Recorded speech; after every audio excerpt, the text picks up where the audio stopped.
Hello everybody, thank you for joining us again today. Let me start as usual with an update on the most recent COVID-19 statistics.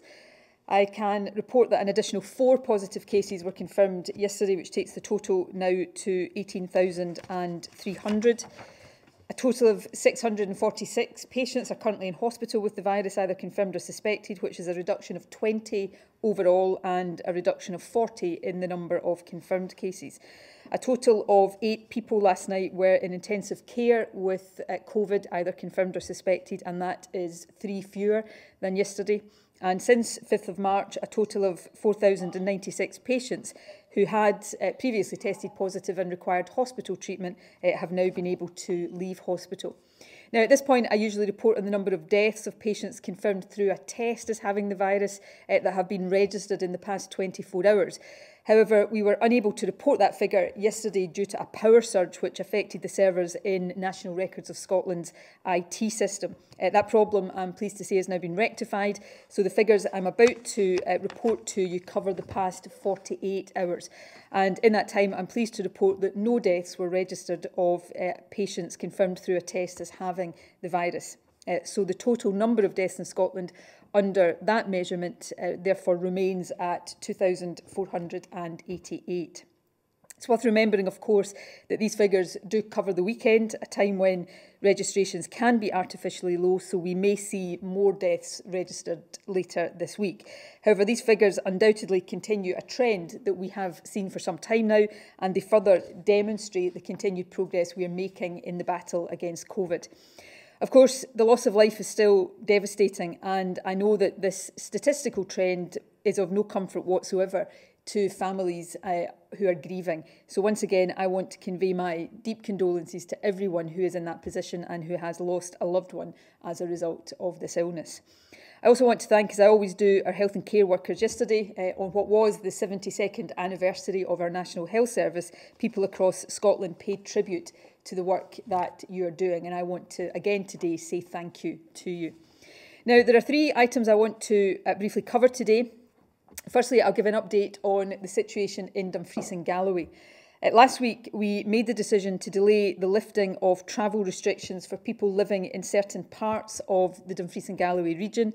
That delay was necessary to allow us to complete testing and contact tracing and to assess if the outbreak there had been contained. I can report today that since last Thursday, only 1 additional case has been identified, which brings the total number of cases within this cluster to 12. In total, 23 contacts have been traced. They've all been offered testing and they are all now self-isolating. As a result, we are now as confident as we can be that this cluster is under control. However, we're seeking some final assurances and information today around the situation at the Carlisle Hospital and more generally in Cumbria. But I am very hopeful that following a further review later today, we will be able to lift the restrictions for Dumfries and Galloway tomorrow. And of course, I will give an update on that then. In the meantime, I want to thank everyone living in the affected area for your cooperation and patience. That includes all those who have been involved in the outbreak directly as a case or a contact. Your willingness to comply with the Test and Protect system has been absolutely invaluable. I also want to thank all of the public health staff in Dumfries and Galloway who've been involved in the management of this incident. This will not be the last localised outbreak that we see. There will be further occasions in other parts of Scotland where we may have to ask people to restrict their activities as an outbreak is contained. But that's the reality of trying to control a virus for which we have not yet any treatment and no vaccine. It's only by complying with strict control measures that we'll be able to keep the virus under control and hopefully reduce the number of outbreaks that we face. Second item I want to cover today relates to Scotland's arts and culture sector. On Friday, we became the first government in the UK to provide direct support to performing arts venues with the announcement of a £10 million relief fund. We called then on the UK government to step up and use the powers it has to provide further assistance, and so we very much welcome the announcement from the UK government last night of a significant package of financial support. We are now seeking clarity on exactly how the different funding arrangements will work, and we will engage quickly with those in our culture and heritage sectors to identify the best ways in which the Scottish Government can now provide additional help. But I want to give an assurance today that the funding announced by the UK Government last night will be passed on in full in Scotland to our arts, culture and heritage sector. And I hope today's news, together with last week's announcement from the Scottish Government, will provide people working across the sector with some optimism now about the future. Final issue I want to cover concerns further Phase 2 changes which have now come into effect. And the change I want to speak about in particular is one that I know many people have been eagerly awaiting.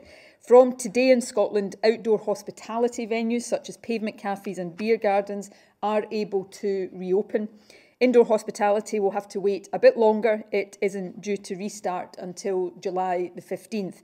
But for our hospitality and tourism sector, today's reopening marks a significant step.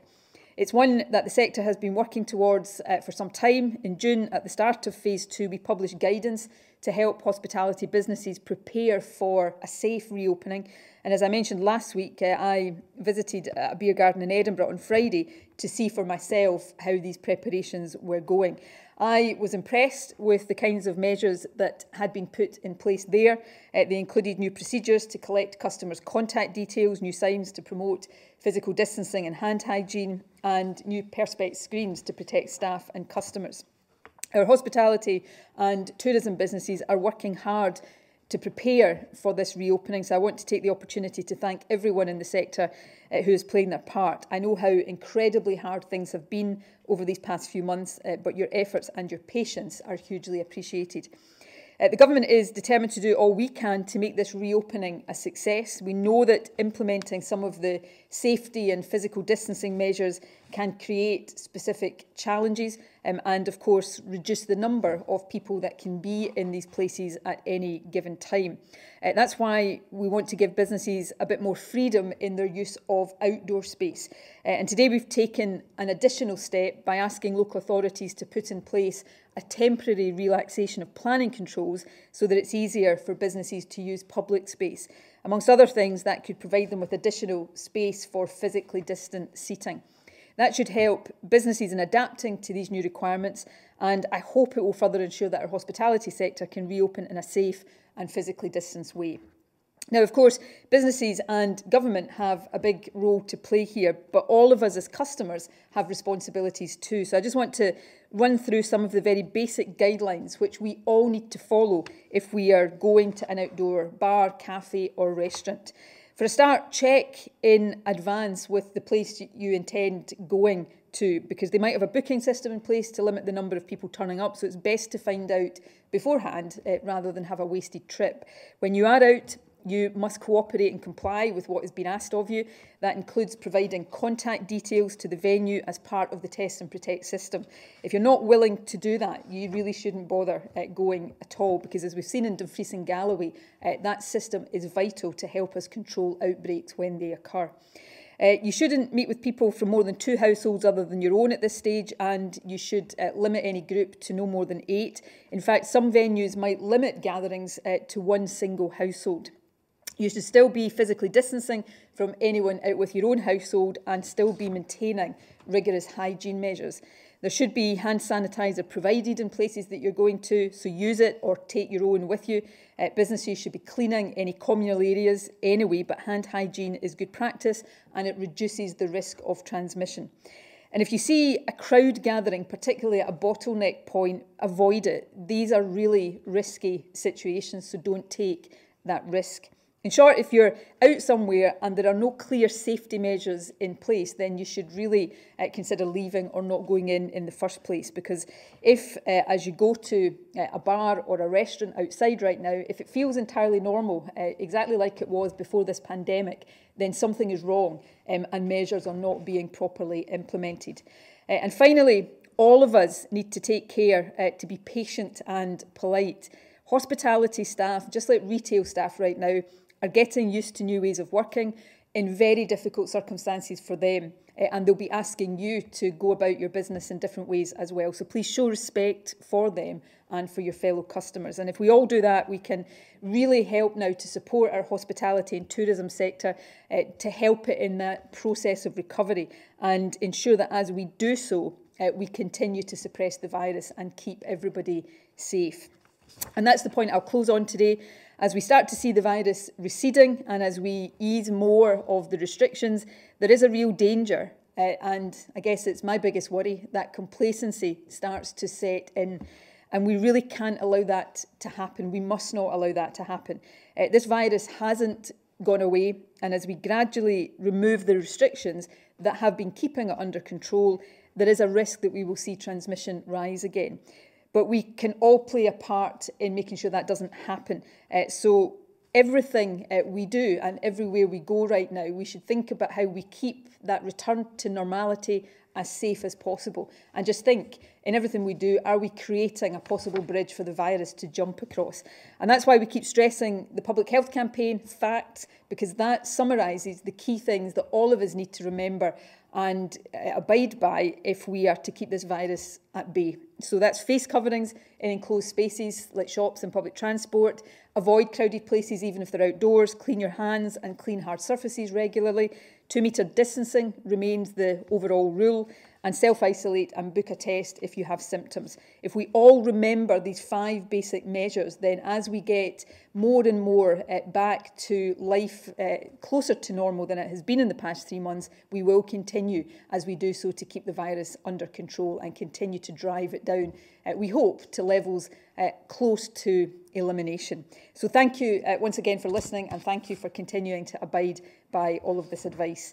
I'm going to hand over now to the Chief Medical Officer to say a few words before he and I and the Health Secretary will take questions as normal from journalists. Gregor. Thank you. As the First Minister has already mentioned, yesterday we celebrated the 72nd birthday of the NHS, and once again I just want to thank all of my own colleagues for their selfless dedication, day in, day out, as they provide care for people across Scotland. There's a lot that has changed in the NHS over the last few months as we've responded to COVID-19, and one of the very positive changes has been the increased use of technology-enabled care. Near Me is Scotland's video consulting service. It enables people to have health and care consultations by video rather than having to come into a hospital, a GP practice, a clinic or a care setting. Within the NHS, Near Me is now used across nearly every clinical specialty and professional group, including doctors, nurses, physiotherapists, psychologists, dietitians, pharmacists and speech and language therapists. The use of Near Me has expanded significantly during the COVID-19 pandemic. Around 17,000 people a week are currently being seen by video, a huge increase from only 300 a week in February. About 180,000 people have now had an appointment by Near Me instead of face-to-face, helping to reduce the transmission of COVID-19. As we safely restart more and more of the NHS, it is essential that we understand how people want to access health and care services in the future. Video consulting improves access for many people. For example, people at work could have a video consultation from a private space rather than having to take time off. Others may want a video consultation from home, perhaps because they find travel difficult or because they have caring responsibilities at home. And in rural areas, video consulting avoids long-distance travel to attend appointments. It also supports people living in care homes to access services and support too. There are also wider advantages of using Near Me. Every journey by bus, car, train, boat or plane has a carbon cost. If we only ask people to travel to appointments when it's essential, then this helps reduce our overall carbon footprint across the country too. But we know that video consulting is not right for everyone. Some people have concerns about using technology or are not comfortable in a video call. Others don't have access to the internet or a video calling device like a smartphone. We also recognise that there are specific groups of people who may be unable to access video consulting or who may need some modifications to the service to make it accessible for them. The Near Me team is now running a public engagement exercise this month to better understand people's views on video consulting. And they want to hear from everyone. Whether you've had a Near Me video call already or this is the first time you've heard of it, your responses will help them to understand when video consulting works, what the advantages and disadvantages are, as well as specific barriers to its use. So I want to encourage people to get involved. There is more information at the Near Me website at www.nearme.scot/views, including a link to a survey. The Near Me team is also contacting many charities, representative organisations and professional bodies during this month to seek their views. We know the future provision of health and care services will be a mixed model, with different types of consultation for different clinical situations and for individual preferences too. This public engagement will ensure that we shape the Near Me video consulting service to meet people's needs. Please help us get it right by sharing your views. Thanks, Gregor. Straight to questions now. Glenn Campbell from BBC Scotland. First Minister, the quarantine arrangements for international arrivals depend on a high degree of trust, but backed up by the possibility of enforcement. Is it acceptable to you that there have been no checks in Scotland so far? And why is it that Scottish officials did not have the necessary security clearance in advance of the scheme starting? Checks will start tomorrow, and I'll come back to that in a second. In an ideal world, of course, I would like everything that we're having to do to tackle this crisis to start earlier than often for practical reasons is possible. But we took a decision to manage this aspect of the system within our own public health arrangements, and therefore there required to be work done to conclude a memorandum of understanding that would allow the data to flow from the Home Office to Public Health Scotland. That work has been underway over the past few weeks. There was an initial memorandum of understanding which required some amendment, as I understand it, because there were issues around the quality of the data, and the final MOU was received by Public Health Scotland on Friday last week, which will now allow the checks to start tomorrow, and I think that is positive. I think there's two further things I would say. Firstly, as actually, to be fair, you alluded to in your question, these are about checks over and above the basic planks of the system.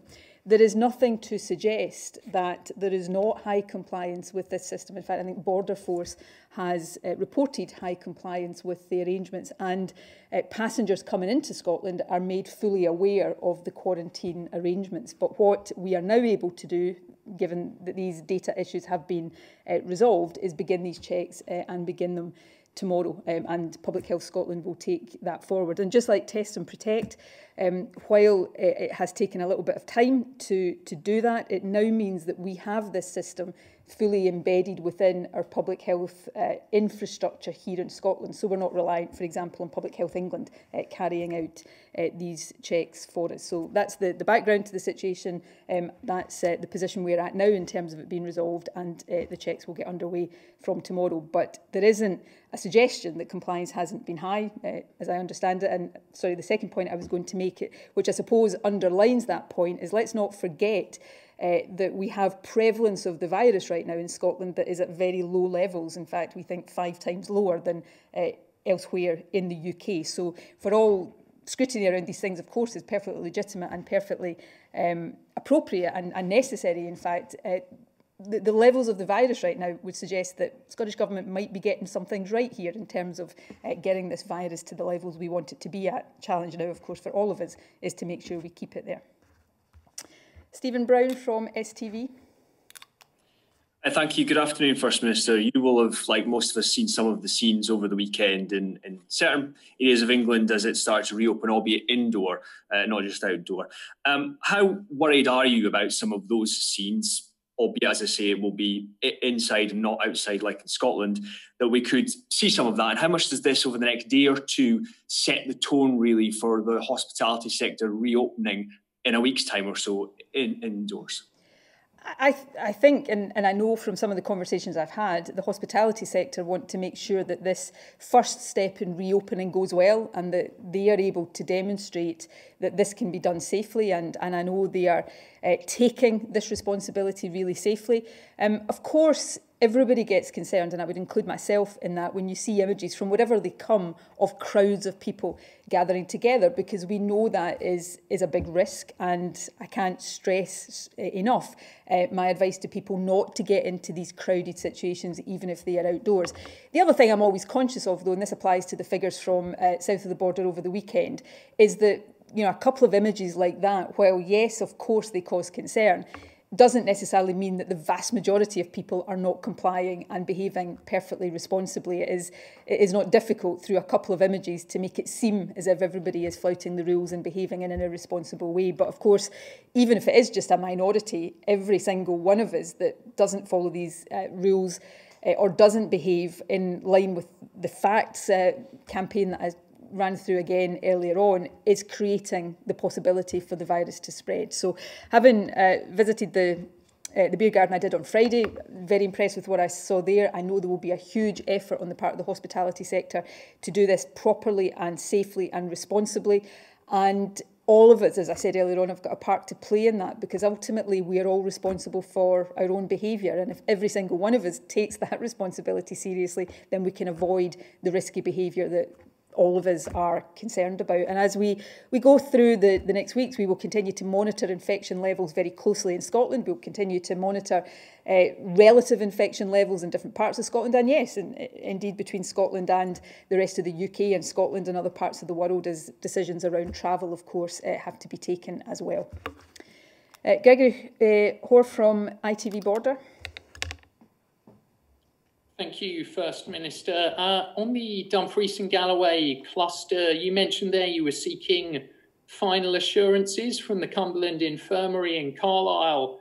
I wondered if you could tell us what those final assurances are. And on one other cross-border issue, you may have seen there was a protest over the weekend on a stretch of the A1, a small group of people who were telling those travelling from England not to come into Scotland. Your Justice Secretary, Humza Yousaf, has tweeted, "If you are a racist, you are no friend of mine and no part of the movement I belong to." I wondered what your reaction to the protest was, and if you agreed with Humza Yousaf's suggestion that it was racist. I agree with Humza Yousaf's comments about racism. The people who protested at the border did not speak for me. They were not there on my behalf, and they were not there communicating a message that I endorse in any way. In fact, I would emphatically say I don't endorse that. This is not a question about whether people in England are welcome in Scotland. Of course, they are, just as people in Scotland hopefully are welcome in England. It's about public health, and what I have made clear is that, just as we see in other parts of the world right now, I will take decisions based on protecting the people of Scotland if there is a risk to public health. And that is not political, it's not constitutional, it's certainly not based on any desire to keep English people out of Scotland. I think even my sternest critics could look at my record in politics and know that that is not who I am, and it's not what my party is about. But right now we're facing a virus, a pandemic of a virus, and therefore, just as I was just reading this morning that in Australia, the border between Victoria and New South Wales, 2 Australian states, has been closed because of a spike in cases in Melbourne. All around the world right now, you will see these very objective public health decisions being taken, and if that requires to be the case in Scotland, just as the UK government have had to take decisions about Leicester, just as we've had to take decisions about Dumfries and Galloway, then we will do that. But it is not in any way, shape or form about not wanting people from England to come to Scotland, and I hope the vast majority of people, regardless of their politics, would accept that. On the first part of your question, we're just seeking some further assurance around, we don't yet know until there is further work done, particularly possibly genomic sequencing of the cluster in Dumfries and Galloway, exactly what the source of it is.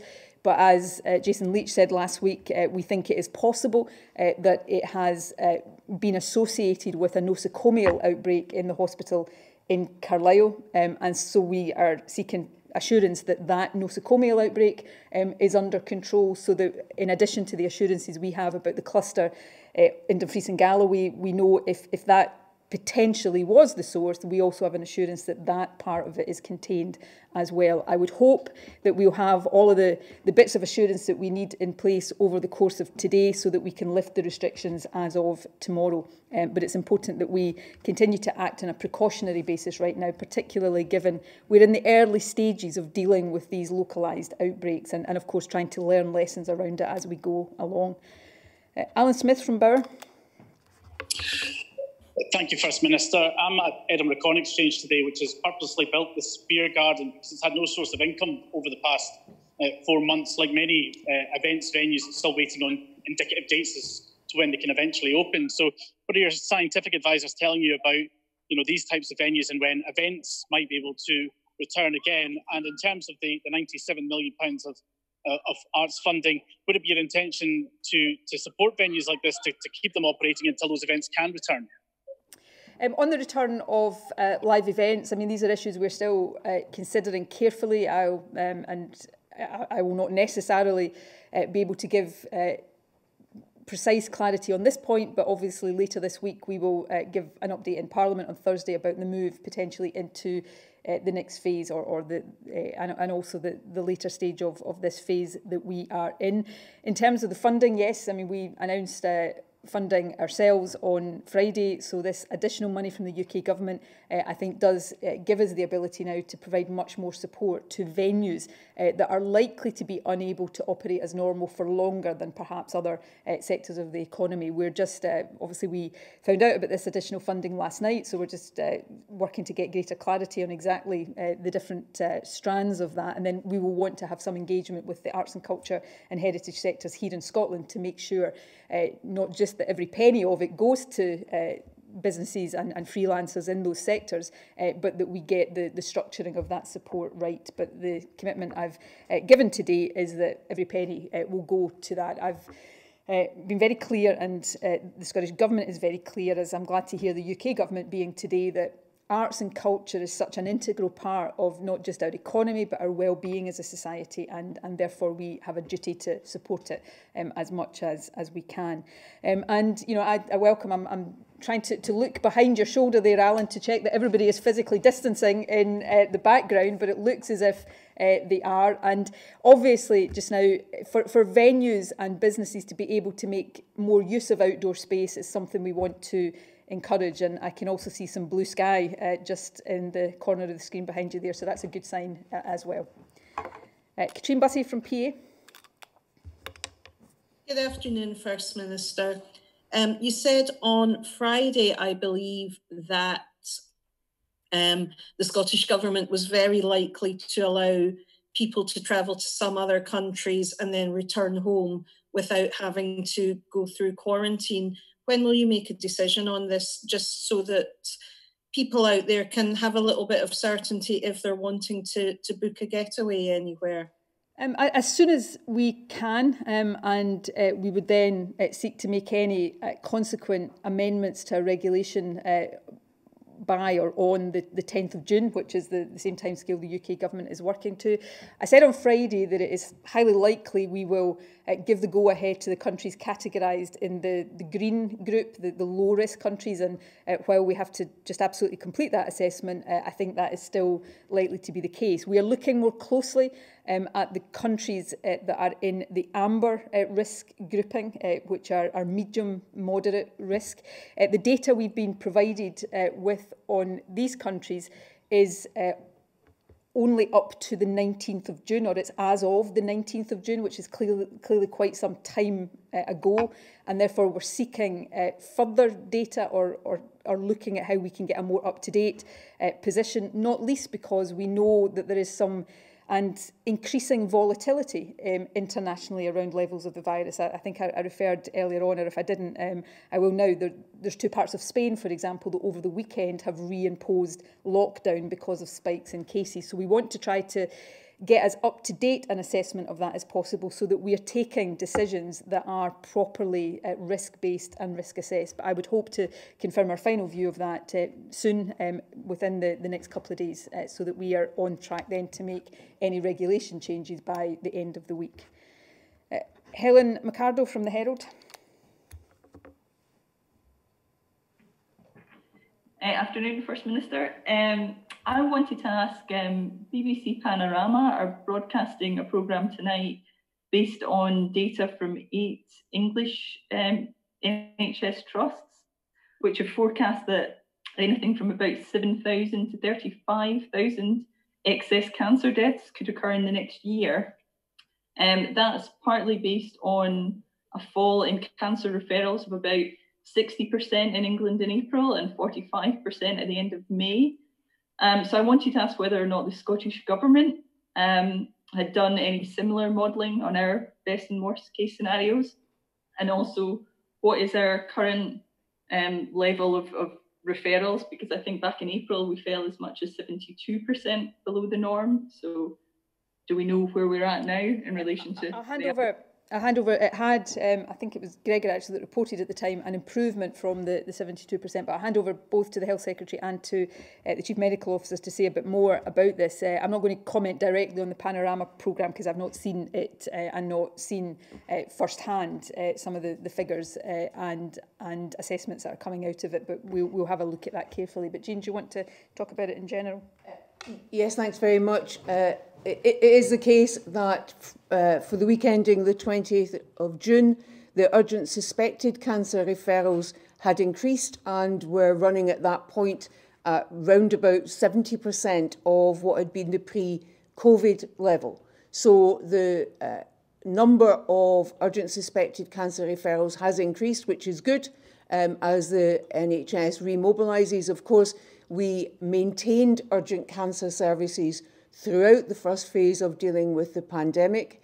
That work is increasing in its scale now as clinicians and others begin that additional work. We've published a national framework on cancer surgery and clinically prioritising that so that we know that across the country every patient in those categories will be dealt with in the same way. Sometimes that might mean that they need to travel for their treatment, but that is in order to make sure that everyone is being treated in an equitable way across the country. We have made use of other facilities during the pandemic in order to maintain a COVID-free environment for this cancer treatment.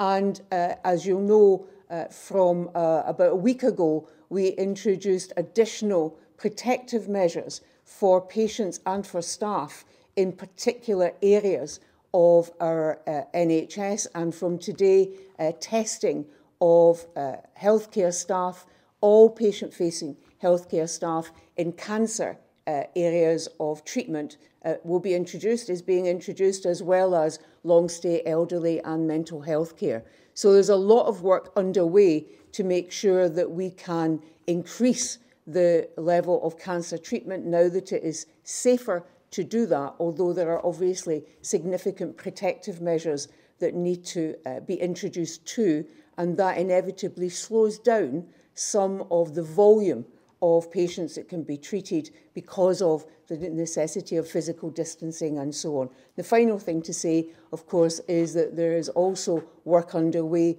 to restart our screening programmes, and cervical screening programme has been the first to restart. That's now underway. Breast screening and bowel screening comes shortly thereafter. Gregor, do you want to add? Yeah, thanks for your question, Helen. As you know, this has been an area that I've been uneasy about over the last 3 months, and I've spoken on a number of occasions about just trying to encourage people to come forward if they've got symptoms that they're worried about, to have those conversations with their clinicians, because I know my colleagues are concerned about this as well. They're just not seeing as many people stepping forward, discussing symptoms that are maybe of concern. And it's an improving picture, so I'm encouraged by the fact that the number of referrals have increased, but they're still not back to normal. So my message very clearly to the Scottish public just now is, please, if you've got symptoms that you've been holding on to, that you've been scared to speak about, speak to your clinician about it. That's what they're there for. Most often these will turn out to be nothing, but on a few occasions they do need further investigation. And one of the areas that, in terms of the data that we're looking at, one of the data that I particularly want to highlight is people who have perhaps new chronic coughs that aren't explained by any type of infection, whether that be COVID or anything else. If you start to cough up any blood in particular, please step forward, speak to your clinician about it so that we can start to look into this for you and try to get to the bottom of your symptoms. Okay, thanks. Christine Lavelle from The Sun. Thank you, First Minister. It was just a question for the Health Secretary. You'll be aware that analysis by NHS National Services Scotland last week confirmed 1,036 people definitely caught COVID in Scotland's hospitals up to the 7th of June.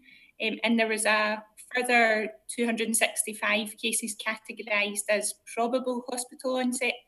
Can you tell us how many of these people have passed away?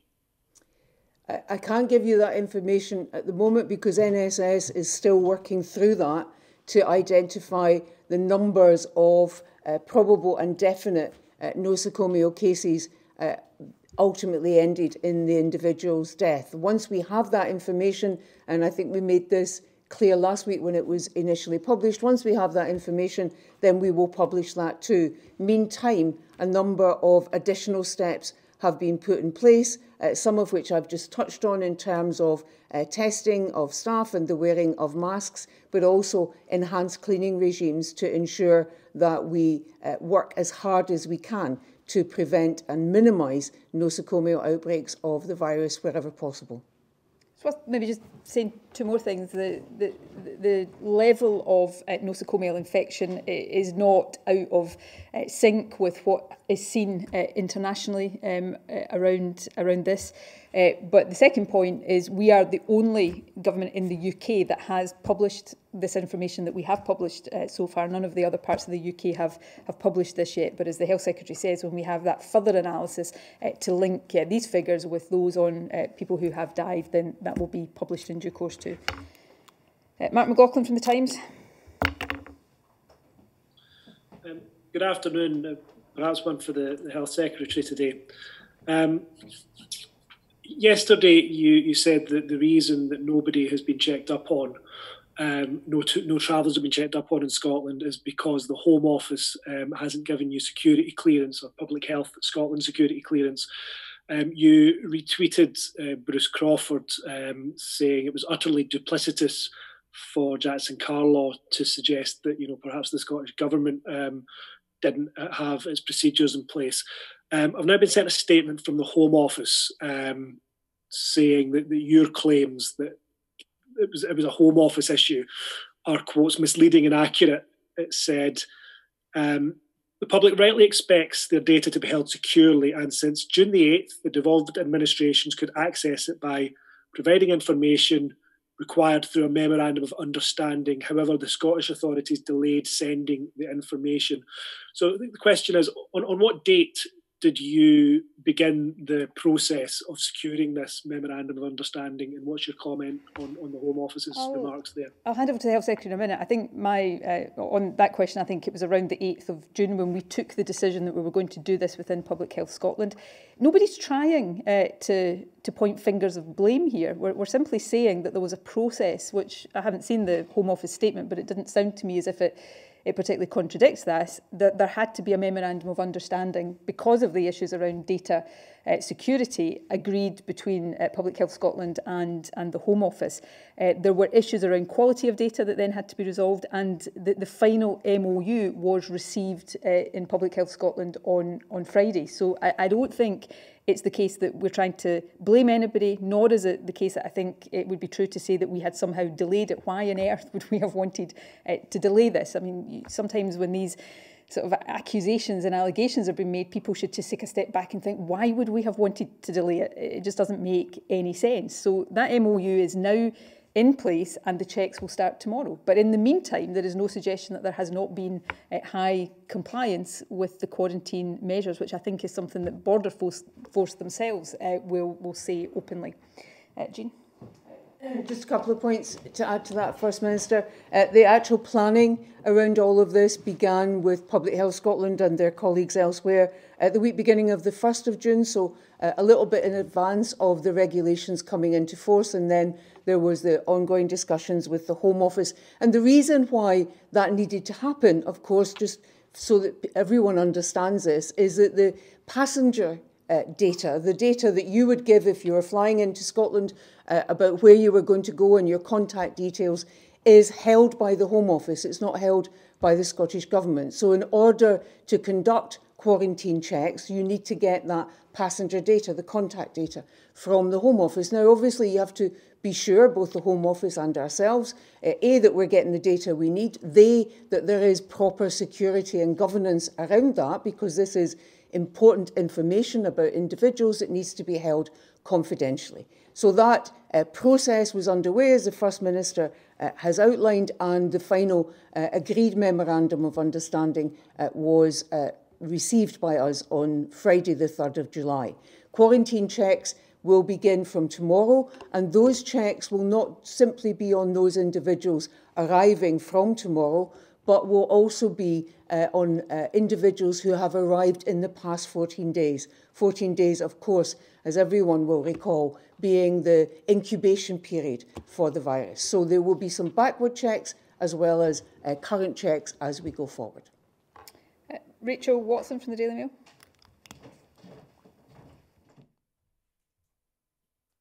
Thanks, First Minister.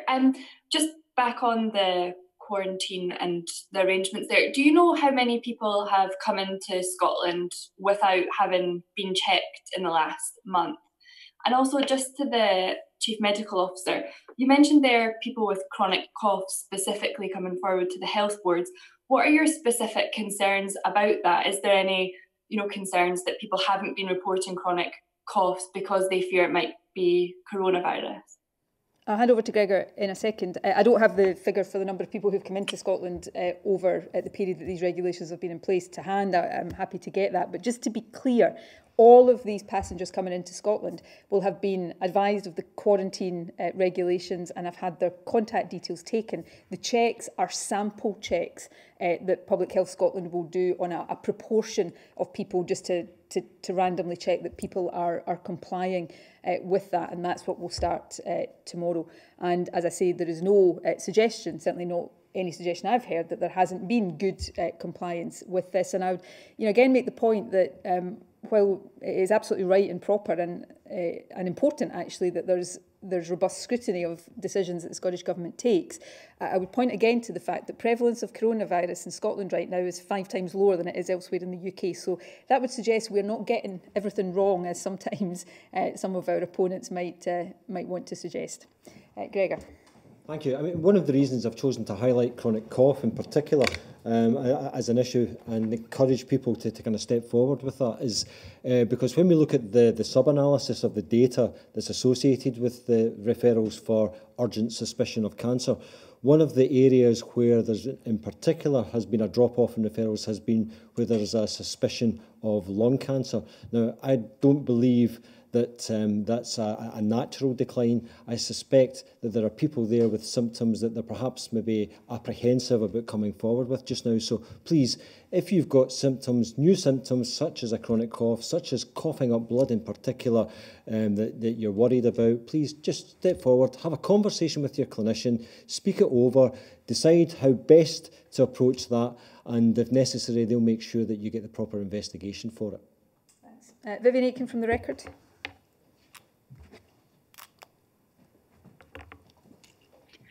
Good afternoon, First Minister. I just wanted to ask about the testing of people leaving hospital. We know that people are tested when they leave hospital if they're going into a care home. Just wondered if the same was happening for people who are leaving hospital and going into a house where they need care brought in. And if that's not the case, why isn't it the case? That's not routinely the case. We continue to consider on the basis of clinical advice how we extend routine testing, but at the moment the requirement for the test leaving hospital is for admission to a care home, although all over 70s coming into hospital for any purpose will be tested as well, and then they are tested regularly every few days after that. Tom Martin from the Daily Express. Hi, thank you. Just on these sample checks that are going to start tomorrow, how many people are involved from Public Health Scotland? Is it a sort of separate team from contact tracing, or do you have sufficient numbers in place to actually be doing this with the volume of people coming into the country? Numbers in place, and obviously that we have sufficient numbers to do that, as well as to properly do the contact tracing as required. I'll hand over to the Health Secretary to say a word or two more. So the people who will do the quarantine checks starting from tomorrow, and as I said, working backwards to the last 14 days, are from our national contact tracing team. You'll recall that we have 2002 of those individuals on standby, ready to be deployed, depending on where they are needed, and the option of bringing in others in addition to that, should that be required. So we have plenty of people. We now have the Memorandum of Understanding, so we have the resource and we have access to the data that we need, and the quarantine checks, the sample quarantine checks, will begin from tomorrow. Scott McNabb from the Scotsman. Thank you, First Minister. Given the continuing fall in cases which we've seen again today in Scotland, are we ahead or behind of where you would expect us to be in your various the roadmap that you previously set out? And do you expect to go ahead with phase 3 of lockdown exit on Thursday when you update Parliament? I'll tell you that on Thursday when we've done the assessment. I'm not being facetious here or glib. We go through a formal process of assessment that I will then announce as it happens on Thursday in Parliament about the outcome of that. I am at this stage very hopeful we'll be able to get into phase 3. There's nothing that would suggest that will not be the case. That does not mean, and I will stress this again as I did before we went into phase 2, it doesn't mean everything that was penciled in the route map originally for phase 3 will happen in phase 3, and it certainly doesn't mean that everything will happen immediately in phase 3. We may well take a phased approach within the phase, as we have done with phase 2. So people should wait until we've concluded that assessment and then announce the outcome of that on Thursday. Are we on track, ahead of track, behind track? I mean, I'd prefer we didn't have any coronavirus and we weren't having any cases confirmed, but I think our progress is very good, and I think, as you see from the numbers, we are getting very, very low levels now of community transmission. But we have achieved that because of lockdown, and I think because we have taken a careful and very phased route so far out of lockdown. Clearly, we have to continue to assess on an ongoing basis as we ease restrictions, whether we are able to keep the prevalence as low as it appears to be right now. And I keep saying this, and I will keep saying this, we cannot take that for granted. Our progress to date has been because of the lockdown restrictions and a very slow easing of them. We can't assume that that will continue. It is more likely to continue if we all do the things that we're advised to do around face coverings, avoiding crowded places, cleaning our hands and hard surfaces, keeping 2 metres physical distancing, and complying with the self-isolation and testing components of test and protect. So let's keep at it, and if we do, then hopefully this progress will continue, see us into phase 3, and then we'll see what the few weeks after that bring. Tom Peterkin from the P&J.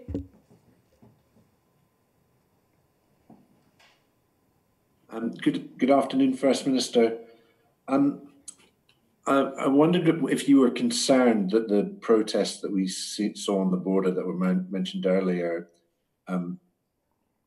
if this threatens Scotland's reputation as a welcoming country at a time when tourism businesses are very keen to reopen. And you've explained why you're not ruling out quarantine for people coming over the border, but I wondered if you were concerned that might have an effect on that as well. No, I don't think it risks our reputation, because I think Scotland's reputation as an open, welcoming internationalist country is long-standing and strong, and I think it can withstand protests of that nature. That said, I don't approve of the protest, and I would ask people not to protest on the border, because I don't think it is a particularly sensible or helpful thing to do.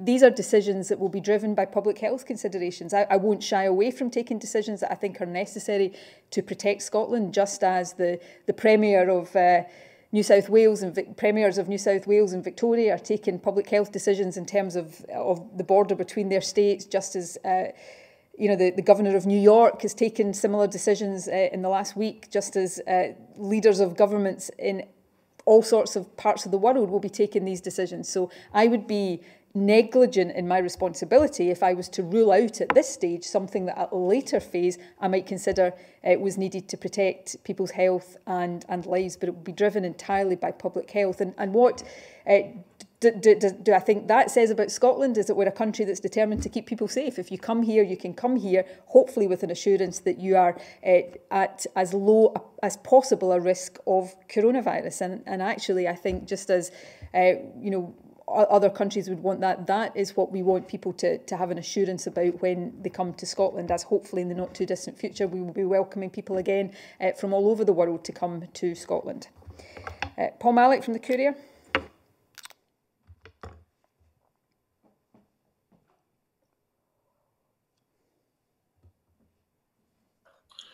Good afternoon, First Minister. Just on the funding for arts and cultural sectors, could you say whether the £10 million that was announced on Friday by the Scottish Government will be added on top of the somewhat 97 million in Barnett consequentials that we're expected to get from the UK Government's announcement? And what assurances can you give to sort of art and cultural sectors across Scotland that the money won't just be concentrated in Edinburgh and Glasgow? To your first question, yes, I can. We said on Friday that we would make that £10 million available, and then we would continue to lobby the UK Government for additional funding. So I see that the announcement last night as additional funding. I said earlier on, we will now take a bit of time, not too much time, because this money needs to start flowing as quickly as possible, but we will take a bit of time to discuss with the sector exactly how it can best be used. And arts and culture and heritage is important in every single part of our country, not just our cities, but literally in every corner of our country. And it's important that this funding supports arts and culture in every part of our country, and we'll be determined to make sure it does. Dan Sanderson from The Telegraph is the last question.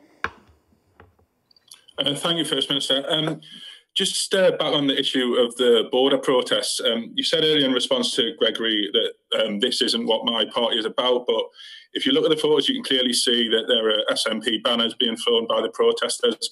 So I'd just like to ask, will there be any sort of investigation by the party into whether these were SNP members? And if that is established, will they be kicked out of the party? I can't stop people waving SNP banners, but I can be very clear that they don't speak for us, and we will. I'm not going to talk about internal disciplinary arrangements in the SNP. We've got well-established arrangements that would be used if necessary. But I can't be clearer than I have been that the SNP is an open, welcoming party. Scotland is an open and welcoming country, and that kind of protest is not something I condone or endorse in any way, shape, or form. But I have to speak for myself, and I have to lead a government and lead a party that is judged by its actions. I'm subject on a daily basis, and I'm thick-skinned, so I'm not complaining about this, from abuse, and my party's subject to abuse from all sorts of sources. Every time somebody does that, a leader has to be prepared to give their view on it, but at the end of the day, you take responsibility for your own actions, and that's what I will continue to do. That concludes the questions today. My thanks to Gregor and Jeane and Jill, our BSL interpreter for today. Thanks to the journalists, and thank you to all of you for watching. If there are any of you watching that are planning to go to a pavement cafe or a beer garden later on, I hope you have a nice time. But please, before you go, remember all of the advice that we're asking you to follow, and more generally, wherever it is you're going, if you're going out and about a bit more, please remember facts. Face coverings in enclosed spaces, avoid crowded places, absolutely avoid crowded places indoors or outdoors. Clean your hands regularly, clean any hard surfaces that you touch. Keep 2 metre distance, which remains the advice, and self-isolate and book a test through NHS Inform if you have any of the symptoms of COVID, which, remember, is a new cough, a fever, or a loss of or change in your sense of taste or smell. And if we all stick to these 5 things, then we can continue to keep this virus under control. But if we stop any one or more of these 5 things, then there is a real risk it runs out of control again. So please, continue with the fantastic compliance we have seen so far. We will see you here again tomorrow at the usual time of 12:30. In the meantime, thanks very much for joining us.